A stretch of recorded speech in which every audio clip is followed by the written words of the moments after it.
महाराष्ट्र राज्य सेवा हक्क आयोगाच्या निर्देशानुसार पनवेल महानगरपालिकेने 28 एप्रिल रोजी मुख्यालयात सेवा हक्क दिन उत्साहात साजरा केला।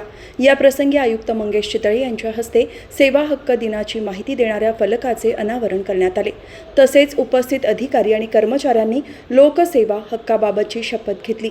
यावेळी आयुक्त मंगेश चितळे यांनी सर्व अधिकारी आणि कर्मचाऱ्यांनी नागरिकांना त्वरित सेवा देण्याचे आवाहन केले। त्यांनी सांगितले की महापालिकेने नागरिकांच्या सोयीसाठी पनवेल कनेक्ट नावाचे ॲप नुकतेच लॉन्च केले आहे। या ॲपच्या माध्यमातून नागरिकांना सुमारे 62 प्रकारच्या सेवा घरबसल्या उपलब्ध होणार आहेत। विविध सेवांच्या माध्यमातून महापालिकेचा कारभार अधिकाधिक लोकाभिमुख, उत्तरदायी आणि पारदर्शक करण्यावर भर दिला जात असल्याचे त्यांनी स्पष्ट केले। या कार्यक्रमाला महापालिकेचे अतिरिक्त आयुक्त गणेश शेट्टे, कैलास गावडे, उपायुक्त डॉक्टर वैभव विधाते, प्रसेनजीत कार्लेकर, मंगला माळवे, स्वरूप खरगे, मुख्य लेखा आणि वित्त अधिकारी मंगेश गावडे यांच्यासह अधिकारी, महापालिकेचे विविध विभाग प्रमुख आणि कर्मचारी मोठ्या संख्येने उपस्थित होते।